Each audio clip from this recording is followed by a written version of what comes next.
Self-Publishing Podcast, episode number 160. This episode of the Self-Publishing Podcast is brought to you by 99 Designs. The online marketplace helps you get outstanding book cover designs at an affordable price. Start your custom design today at 99designs.com/SPP. Enjoy a free Power Pack upgrade valued at $99.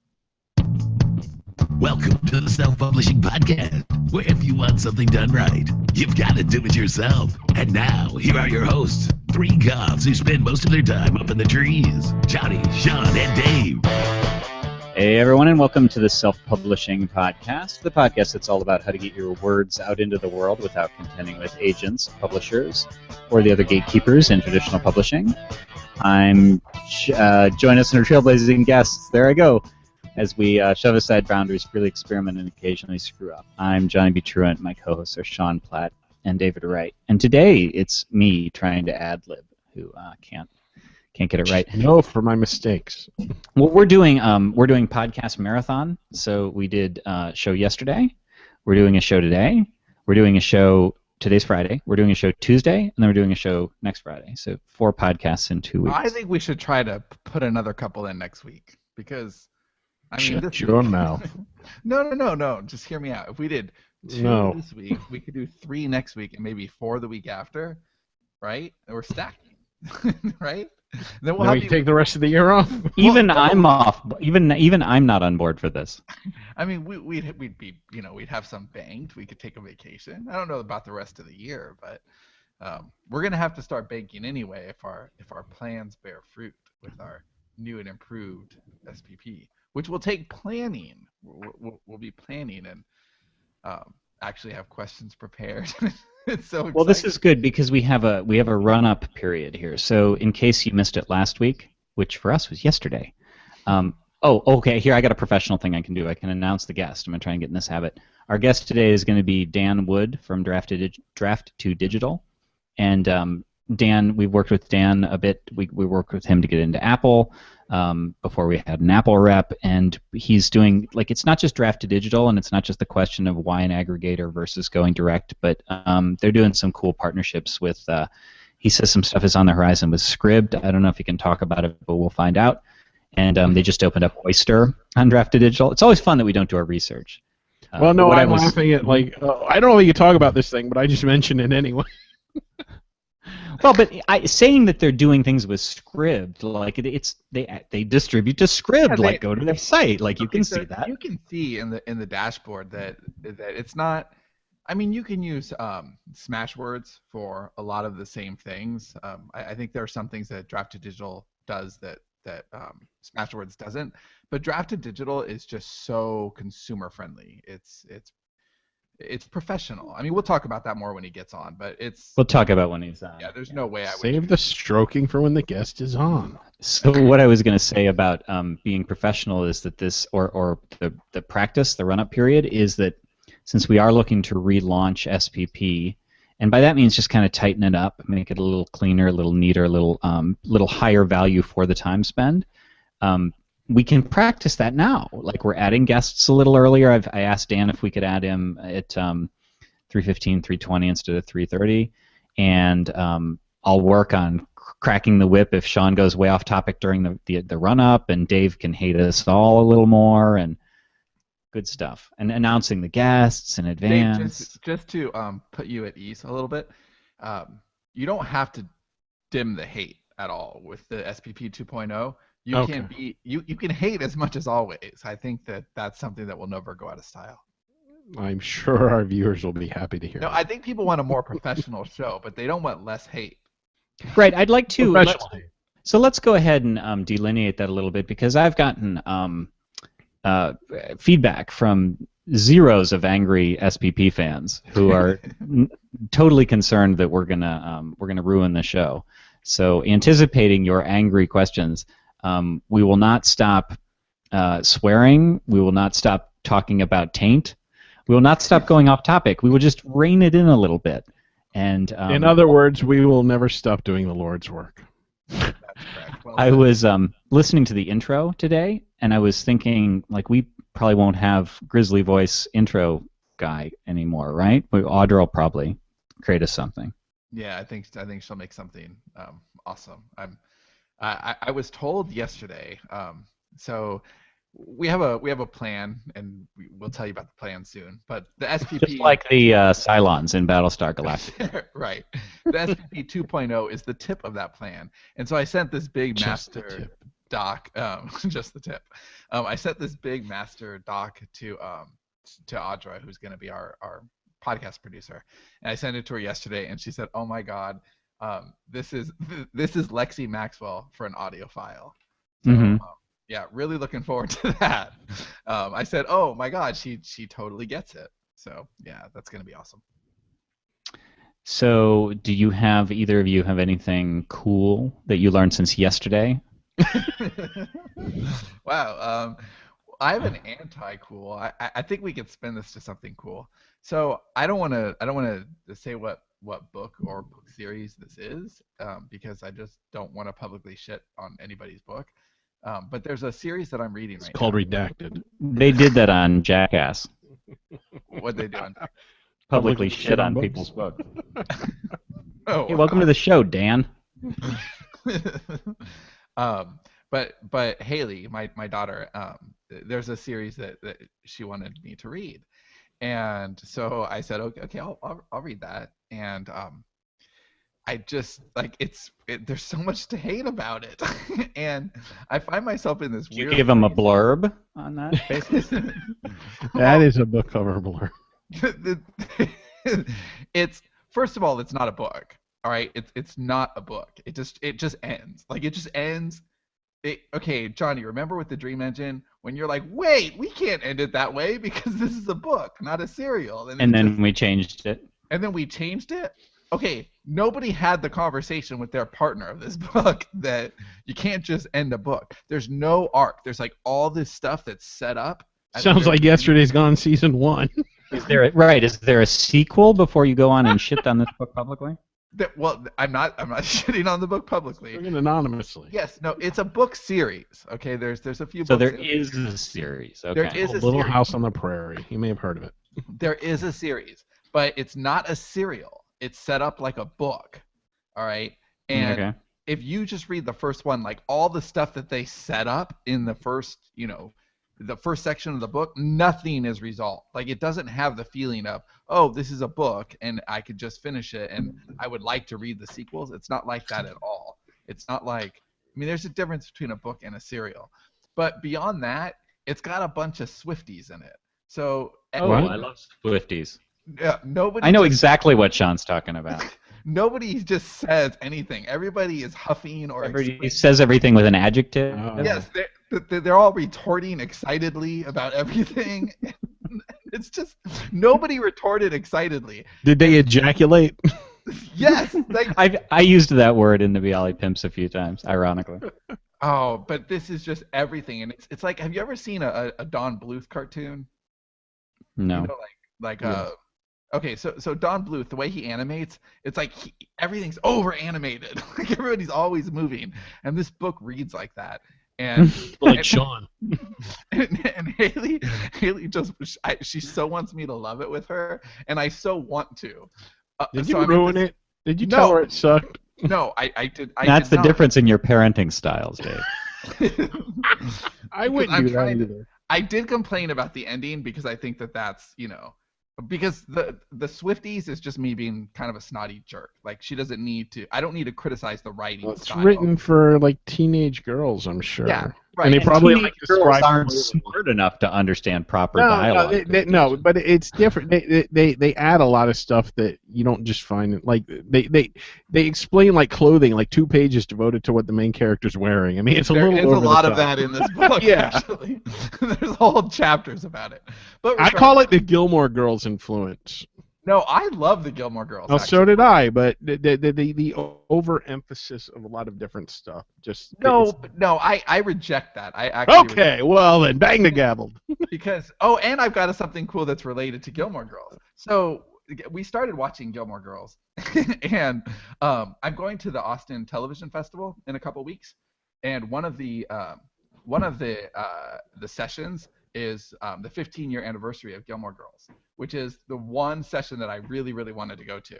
Of course. I was genuinely excited about this. I love the writing in that show, and we're watching it as a family right now. And so I was really excited about it. But it was the most popular session, and tickets went live where you could use your badge to reserve a spot at 10 o'clock, and I was there at 10:11 trying to get it, and they were already sold out. I'm pretty bummed. You didn't yell, "Don't you know who I am? I'm Sean fucking Platt. Let me in." I could not yell at the computer screen. Oh. But yeah. So anyway, I'm trying to find that line with Haley where I celebrate all the good things about the book without shitting on the bad things about the book. So anyway, that's not really anything cool, but it is something to share.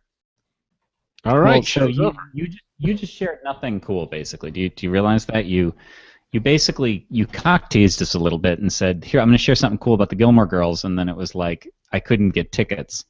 Well, I couldn't, and I'm pretty bummed about it. If anybody, Right, but that's not cool. What are we learning from this, other than that life is a never-ending series of disappointments? I'll reach out to Lauren Graham and see what I can do. Well, that would be nice. Okay, well, something I am going to see a show or a session that I think will be really awesome, which is it's called The Final Finale, and it's all about how showrunners have to close down a show. That very, very final episode and how hard it is to do and to give the right amount of closure. And actually, I saw one of the best finales I've ever seen this week, which was for Mad Men, and I loved it. I don't think Dave. Now, is that is a series finale, right? That is a series finale. Yeah, it's the final finale, and it was just really, really excellent. It accomplished what very few shows are able to do. I'd like to know if Dave is tempted to sing the final countdown. Is that what you're looking at right now? I'm always singing that. All right. I liked it. I wasn't in love with it, and there are a lot of people that absolutely hated it and thought it was like the worst thing ever. So it was a very divided ending. I felt that way. I felt that way about The Sopranos. Yeah, I hated that finale, and I know that one I liked. Yeah, I didn't like that one. It has its defenders. I'm not one of them. I think that there's a lot implied in the Mad Men finale, but that show's always done that. It's always been a little bit more subtle. And from what I personally am reading into the finale, I don't think it could have been done better. I loved it. My favorite series finale was Webster, when the pack of hyenas came in and just ate the whole family. That was so awesome and unexpected. Yeah, it was. Way to spoil it, Dave. Sorry. I know you just got the box set of Webster, the complete series. I did, and it was so out of character. I have something cool before we invite Dan that I'd like to share, and then I'm gonna send Dan the link. And that is, I've been reading Bold, that Sean suggested I read. Who's the Peter?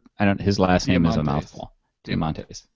It's very, very good for business people and entrepreneurs. And I was getting to the crowdsourcing, this power of the crowd chapter, and one thing they mentioned this company where you can called 99 Designs, where you can get book cover designs, and I had never heard of them before, and it was really pretty cool to hear about this. If only we knew about this service, but I don't know if they're so good slick, or if I have a lot to lose.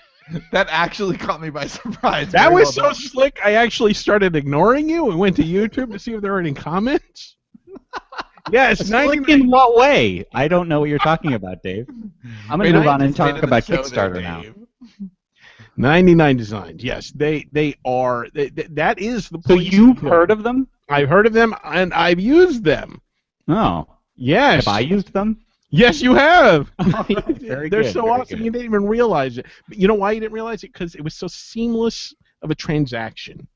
You go and you say, this is a book cover I want. This is a website logo I want. Whatever design needs you have, they could probably do it. You go there, you say, this is what I want. Maybe you give some examples, book covers, and they come. Designers all compete to give you the best cover possible, and you get to choose from like more good designs than you can even think of. If you're more than one. More than one, yeah. If you get one, you got a problem. Maybe if you did like a book like Why Hitler Was Right, you might only get one submission. Maybe, I don't know. Maybe you'll get more. Who knows? But I don't know, Dave. How negative is this country, and how bad a path is it on? You tell us. Yeah, you'll probably get a lot of submissions actually for that one. But If you have a book cover, if you have a book cover that you need and you want it to look professional, go to 99 Designs. And the best part is you have absolutely nothing to lose. He If didn't you mention don't like that in it, the book. if you don't He like didn't it, mention don't that in the pay. book. I was very confused, and that's I was reading it the whole time, and I'm just like this. I'm furrowing my brow, and I'm like, well, yeah, this sounds like a great concept, but I'm going to lose everything. No, you won't lose anything.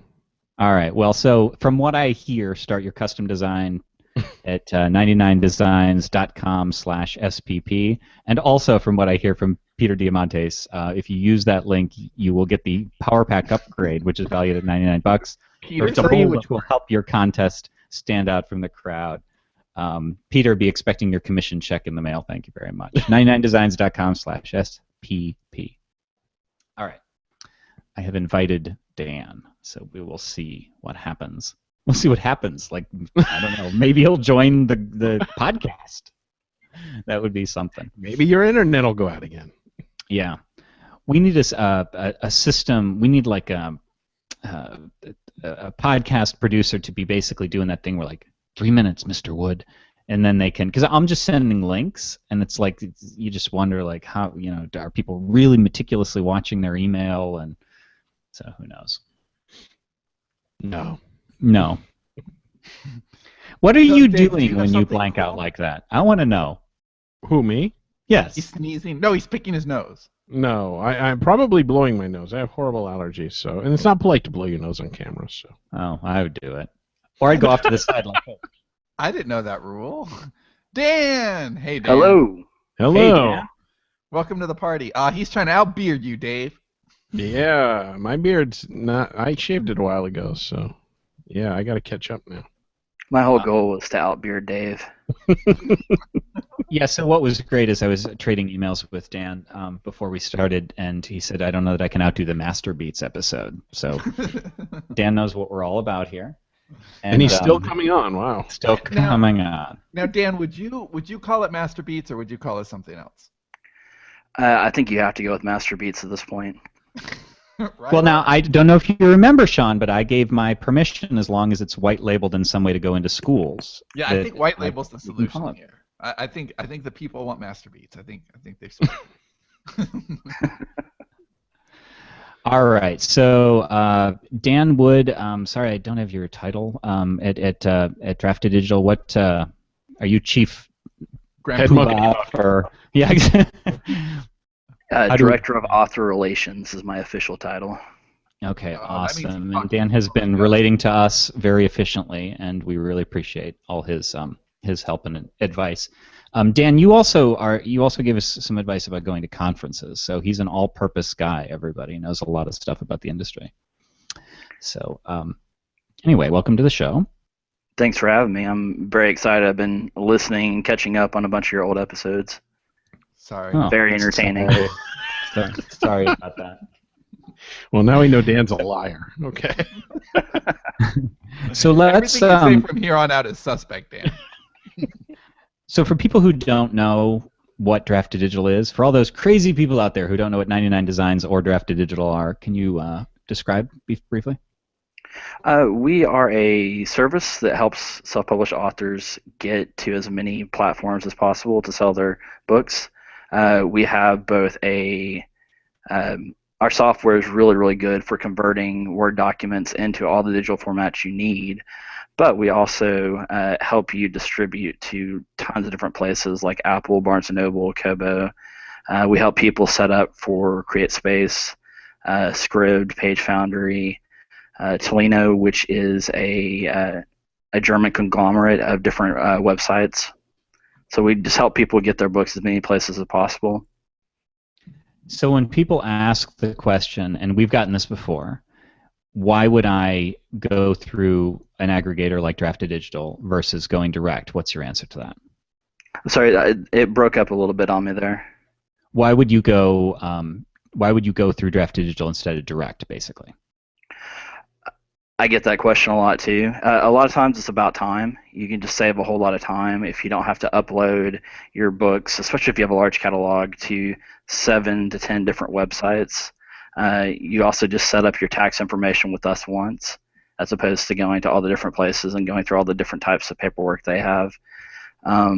we do, like, most of my focus now is working with the merchandising teams at the different sales sites, and so we're out promoting your book to all these different people.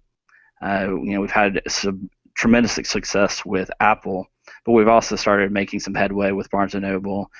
We do send some stuff on to Kobo. Like you mentioned, we're working with Scribd and trying to get some indie books featured there as well. I actually don't know a ton about Scribd. Is Scribd just like another store, or are there any sort of special things involving Scribd? Scribd is a subscription service, and so for $9.99, I believe, a month, people get unlimited access to all of the ebooks on there. They also have comic books and audiobooks, so it's a really great deal for readers. Basically, if someone reads about 20% of your book, then you're going to get paid for as though it was an entire read, of just like a sale would happen. So, go ahead. Well, I was gonna say that We've just seen tremendous growth there too. It's been one of our fastest growing sales channels, and you mentioned that we just opened up our beta for Oyster, and they're very similar. So if you're familiar with Oyster, Scribd is very similar to Oyster.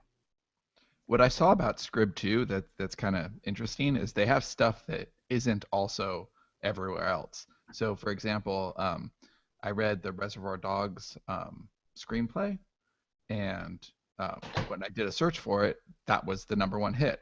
It was available on Scribd, and a little pop-up came up and it said, "Do you want to read this? You can subscribe per month. You can buy it a la carte."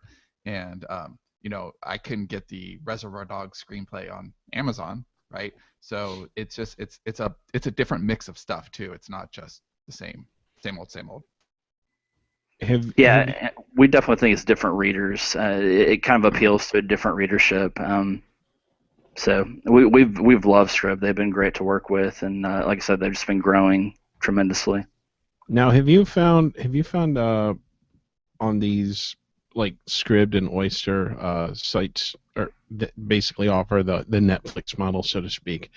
Do you find that people are also going and buying back catalog stuff that might not be on the service? Do you have any way to even gauge that?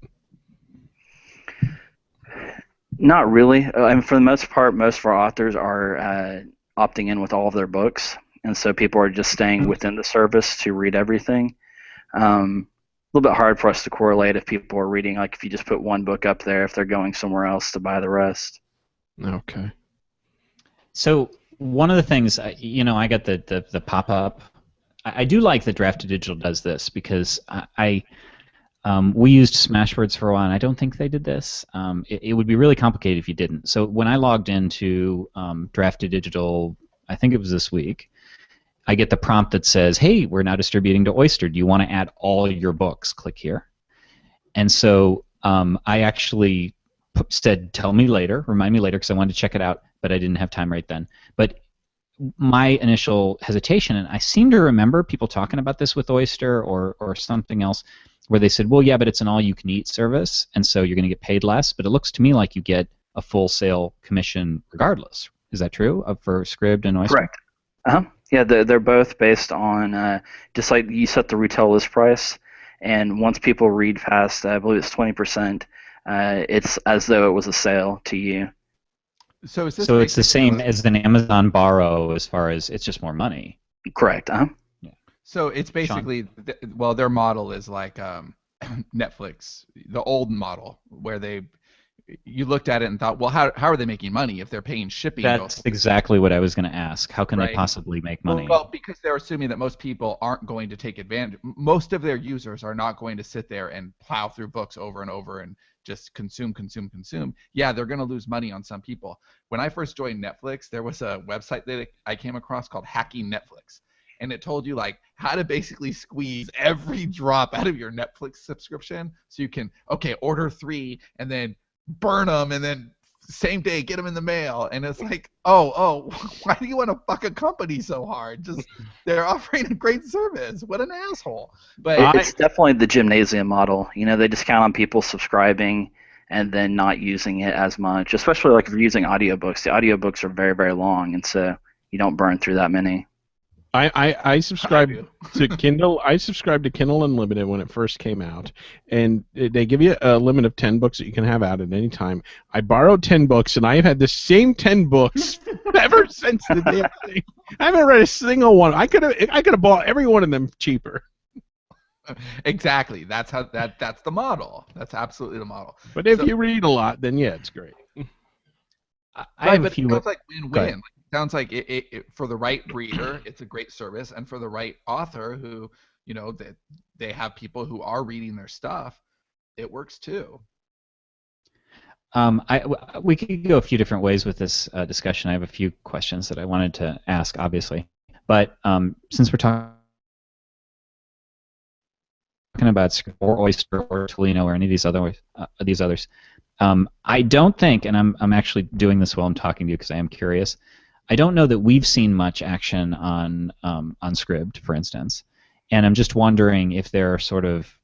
Do you have any idea what accounts for what takes off there, or is it a merchandised placement sort of thing, like would happen with Apple?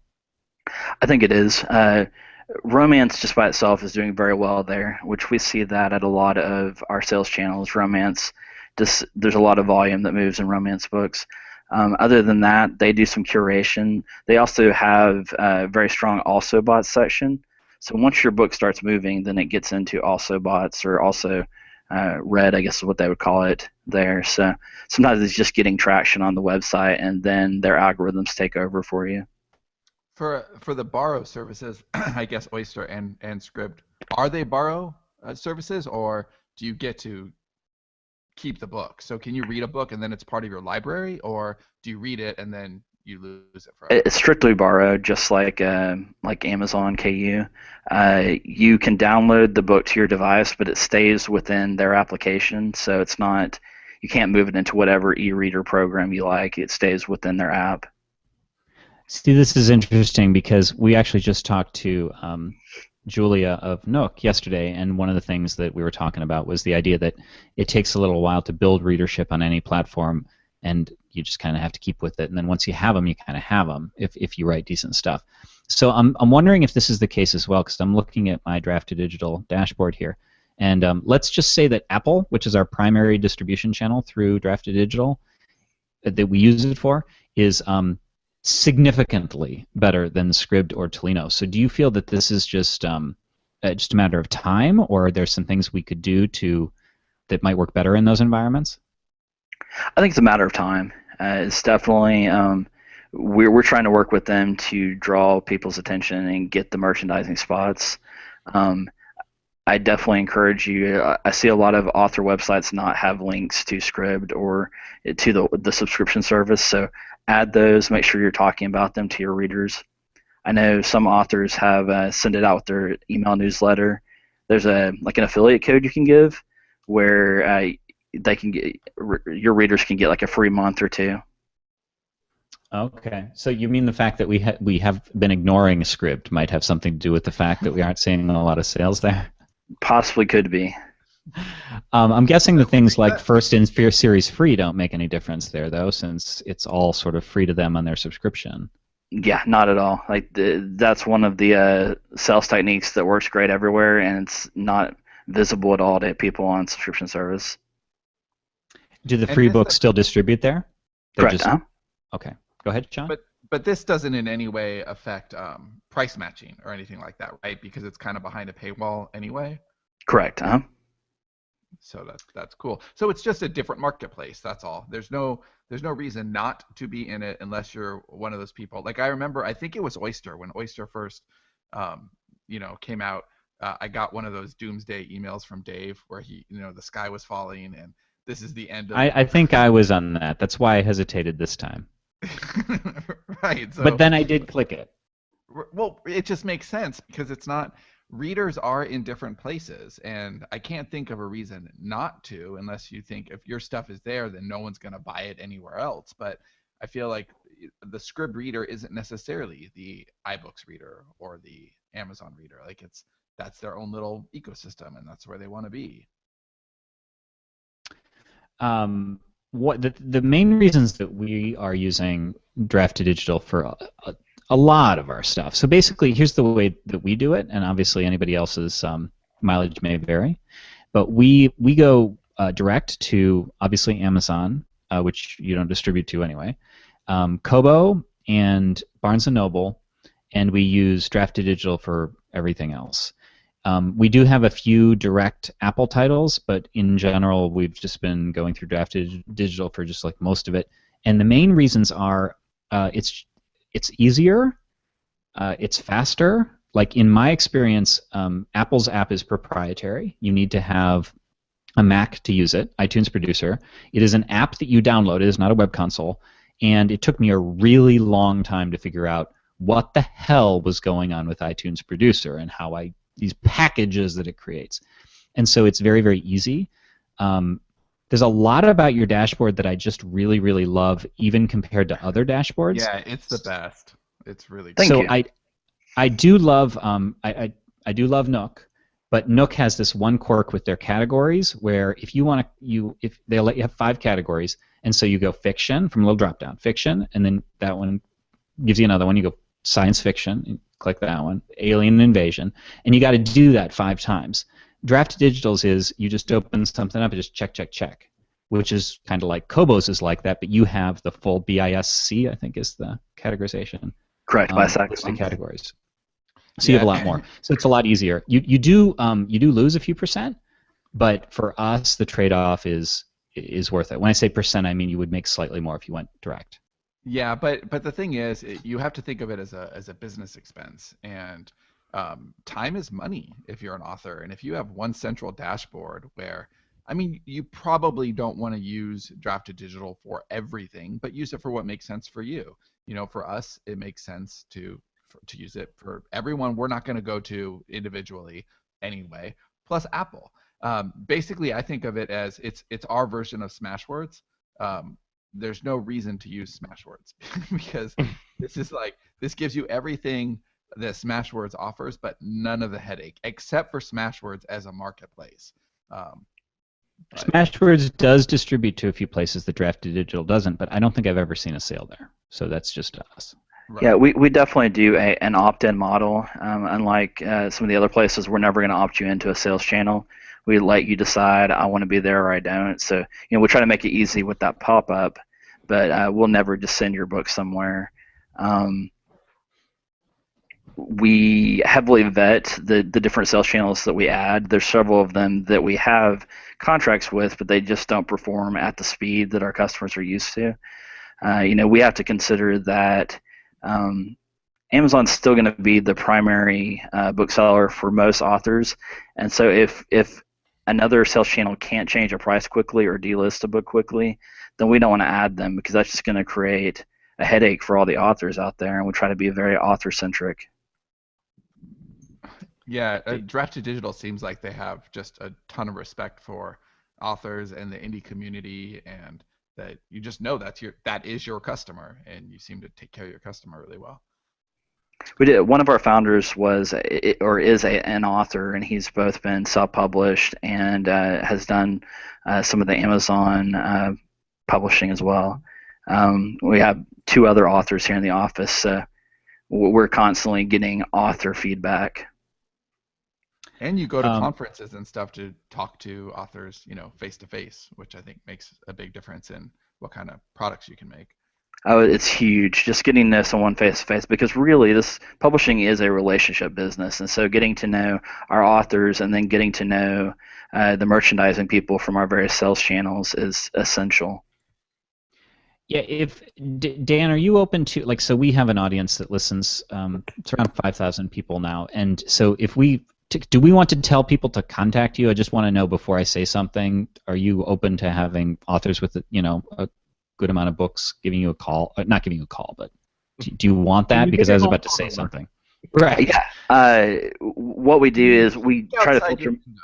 Yeah, we try to filter it through our customer support email, and then they send those on to me, and then I reach out to the people. If you give me one book to try to market, there's not a lot I can do with one book. But if you give me a series, then there are a lot of different tools we have. And if there's something that I think might be keeping you from being chosen for promotions, I will let people know.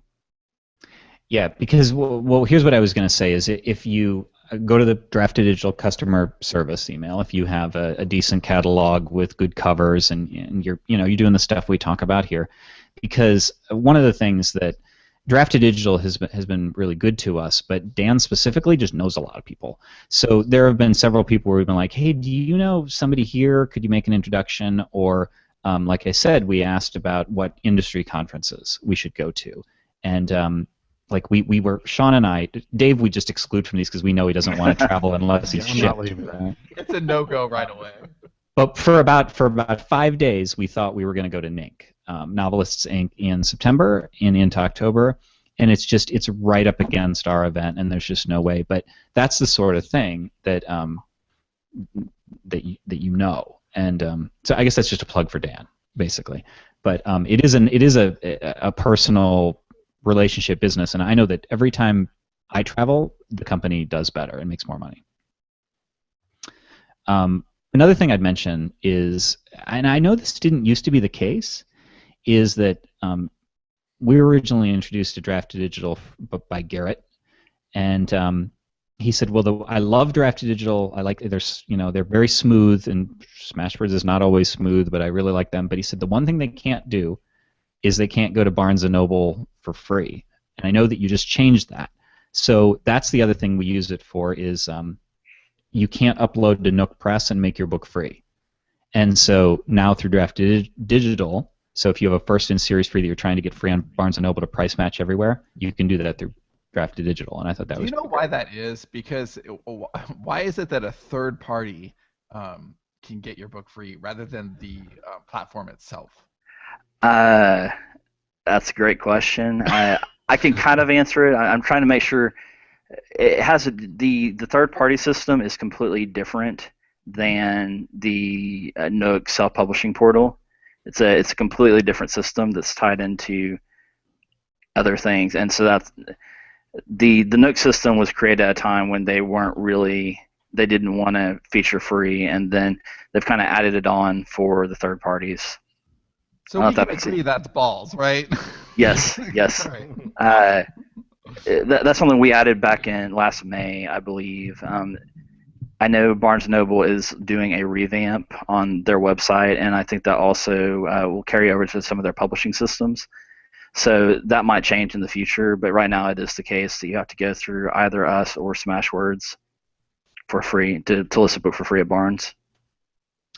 What about oh, I hear my echo again. It's so fun when I hear myself. I do like to listen to myself. It's really? Not for me. Oh, somebody's messing. Okay. Well, anyway, what about future directions, Dan? Because I know that the Tolino script, you said, originally when we started working together, you said I'm excited about future directions of script, and now Oyster. So what are you seeing as sort of the marketplaces that are maybe ripe to explode, or what authors should be thinking about in terms of where they need to be, that sort of thing? We've been focusing on international markets this year. Like with Tolino, we don't think the markets are necessarily there yet, but we think they're going to take off over the next couple of years, and we want to make sure we've helped authors get to all those different places. Kobo does a great job of that because they're already in about 190 countries, I believe, last time I heard. Apple has a very, very strong presence in 51 territories, especially Apple is super strong in Australia. Tolino, depending on what reports you see, a lot of people say Tolino is neck and neck with Amazon in Germany and some of the surrounding countries. So we're just trying to prepare our authors to be on that international market. Part of that is just because of the direction we see traditional publishing going. We went to Digital Book World this last year, and we heard several of the big five talk about how international expansion is their next big plan. In addition to being, some of their best sales have come from backlists, finally making it over into international markets. With print, that used to be very, very expensive, and so it didn't happen very often. And digital is opening up this huge world of readers that know English and it might be their second language, but a lot of people are starting to read in English and not wait on translations. Are the Big Okay. Five planning to roll that out in 2031 or before? You actually kind of mentioned what I was going to ask about there, and that was about because Joanna Penn is our vanguard of international, like pay attention to international. She's very big Yes. on that, and I love that about her. But one of the questions that I've never really totally figured out about international is, does it make sense to get a translation, or are there enough English speakers in those territories who have access to the channels we can distribute through, who are going to read in English? I think right now it makes sense to get a German translation. Talk to those self-published authors who've done it. There's a couple of weird rules about translations into German, but for instance, they've got some laws. If you have a German translator who lives in Germany translate your book, then they are entitled to a royalty split for the rest of their life. Whereas if you can get like an expatriate German to translate it, then you can just pay them up front, and then you're not doing a royalty split. The German market is probably the second strongest to English as far as ebook adoption. A lot more of them are reading in it. We've noticed with Tolino, in our talks with them, they were mostly interested in our English content to try to expand, because right now Amazon had most of the English content in that market. But our outliers have all been German translations. How I know that you can't generalize in terms of figures or anything like that, and you certainly can't be overly specific in terms of figures, but I'm just wondering, from the reasonability standpoint, like the Beam, for instance, is like 165,000 words, and I'm just wondering, big picture, if it makes sense. Like what are our chances of seeing big German uptake of that if we spend the money to have a translation done? Any idea? Really hard to say. I think romance and sci-fi are strong over there. That is a lot of words, though, and so if you had something a little bit smaller, you might want to try that first. And Crash is getting a translation. It is quite German. But that's been both my experience. And then I was at Romantic Times last week, and I heard Liliana Hart and Kristen Harbour and another author talking about translations, and that's what they had done. Germany, they had some good experiences with some other languages too, but they both sell a ton of books. What are Go ahead, Dave. I was going to ask another language question. Go ahead. Go ahead, then. Mine's unrelated. Oh, well, I was going to ask if there are other languages that would you say German, and maybe that's sort of an 80-20 thing there? Yeah, like I'm guessing that German is first stop, and then, because I know India is an exploding market, but they largely read in English, from what I understand, with their ebooks. Are there other languages we should be looking at? I've heard Italian and French are ones worth looking at, and Brazilian Portuguese.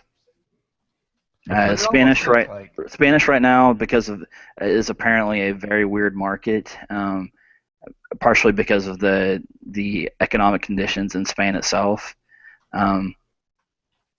So some people think that like Mexican flavored Spanish, those translations might start doing strongly soon, but right now Germany, I feel like, is one that will pay for itself fairly shortly.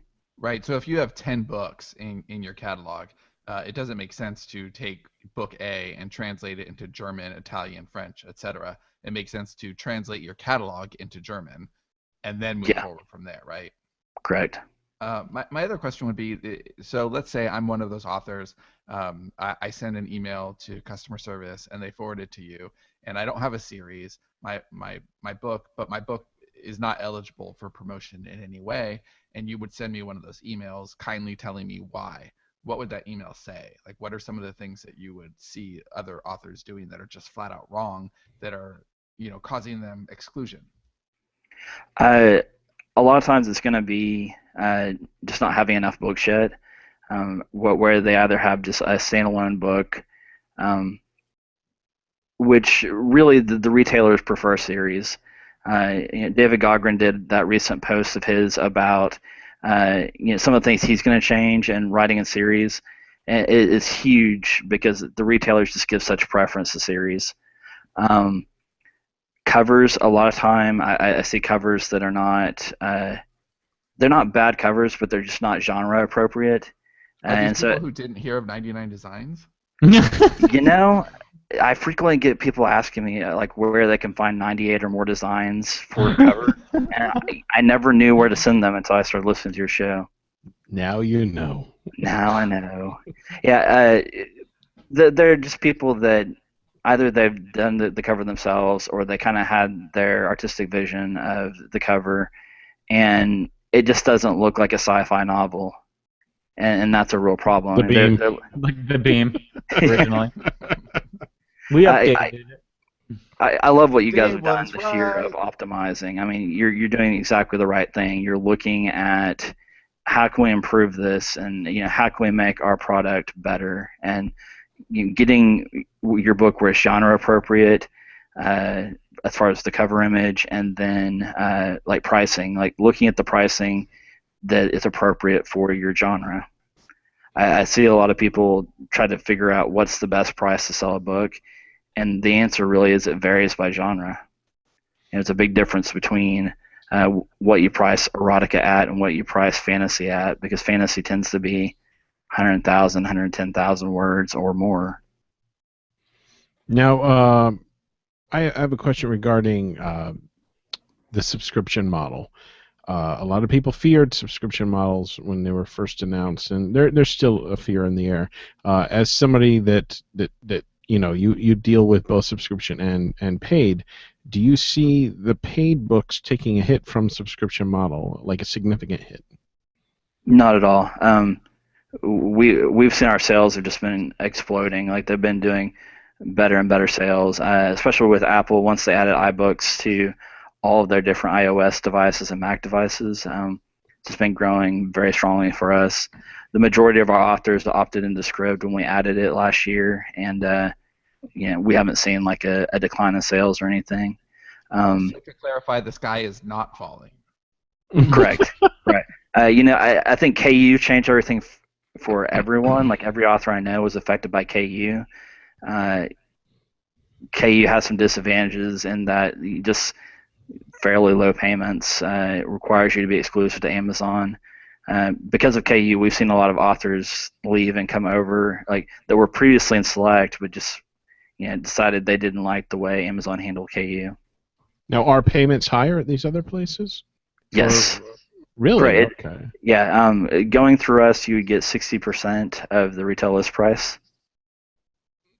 But I mean, for a borrow, what do those run at? Because I know It's for full. Amazon, It's Just like a sale. It's a sale. It counts as a sale, not a borrow. right. Really? Amazon is a totally different bounty. So to give you an idea, You if were we blowing your nose have at that part. if we have a $10 if we have the old Beam, right, Dave? If we have the old Beam and we it's in Select and it gets borrowed, we're gonna make maybe $1.50 woohoo! for a KU. But if we sold it through Draft2Digital, or if we sold direct to Scribd, I suppose it would be 70%. If we sold it through you, it would be 60. So it's like $6 or $7 versus $1.50 is nice, and you don't have to be exclusive. Yeah. And I just thought like if you're exclusive and you're like, I'm done with being exclusive, I'm done with KU, like you guys are perfect for that, because it's like you don't do Amazon, you do everybody else that kind of matters. It's like, okay, just go to Draft2Digital, one stop. We definitely want to try to target that audience. We also try to we did not do any marketing or advertising at all up until really about the last month and a half. We just grew by word of mouth, especially like in author loops on Yahoo. We now work with about 13,000 authors and distribute 50,000 books. So we had remarkable growth this year. Another thing people don't always realize is with Kobo and Barnes & Noble, if you've got books priced under the threshold they have for payment, they give you less in royalties. Ours stays the same regardless of what price you choose. And so if you've got a bunch of 99-cent books, you're much better off going through a distributor than you are going direct with those. Oh, wow. Oh, I had no idea. I So did I'm not know sorry. that. Can I just clarify that? So I feel like I missed part of that. You're saying like Barnes & Noble, for instance, they have that cutoff, right, at $2.99 where they go down to 35%, or it's but you don't. $298 or less. Oh, that's fascinating. I had absolutely no idea. That's Yeah. very, very cool to know. I definitely try to let people know that, because depending on, if you've got a cereal that you run that is, appropriately priced at 99 cents, you're going to make more money through us than you would going directly. I had no idea on that one. That's a big And deal. that was a dilemma that you guys ran into. You had to raise it because you couldn't keep up with that 99 cents. It was the dilemma. Yeah, it was was a the double dilemma. whammy. Because $2.99 is just not the right price for an episode. 99 cents is, but 30, that's just not enough. So, the idea of charging someone $2.99, each for 6 episodes compared to like a full book just made me sick. And yeah, that's awesome. Wow. Yeah, that's really terrific. So, what's the call to action here, Dan? Go get your books on Draft2Digital. You want people to submit if they want to get in touch or whatever through the Draft2Digital customer service contact form, or visit him at home. Yeah. What do you want listeners to do? I would love for all of your listeners to come, just give our platform a shot. Upload a couple of books. We go to a couple of places other people don't go to, like Tolino. Try us out, and I think if you try us out, you're going to really like our platform. Just very, very solid.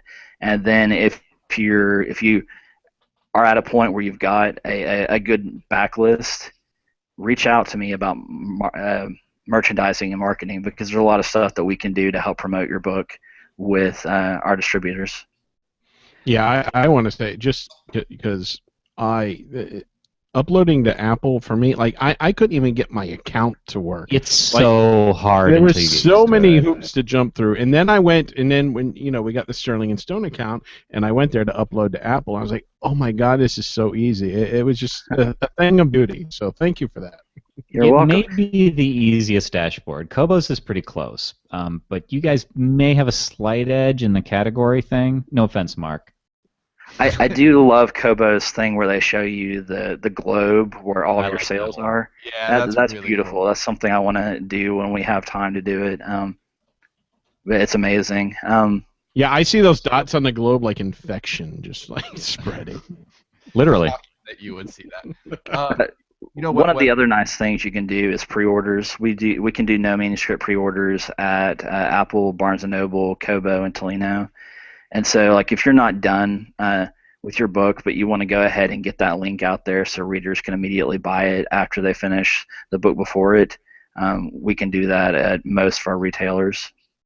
I've got a question for you. Okay, so I didn't even think of this, but since you're able to break Barnes & Noble's rules about the whole free thing, yes, can you go further out in a pre-order at Barnes & Noble than you can natively through Nook Press?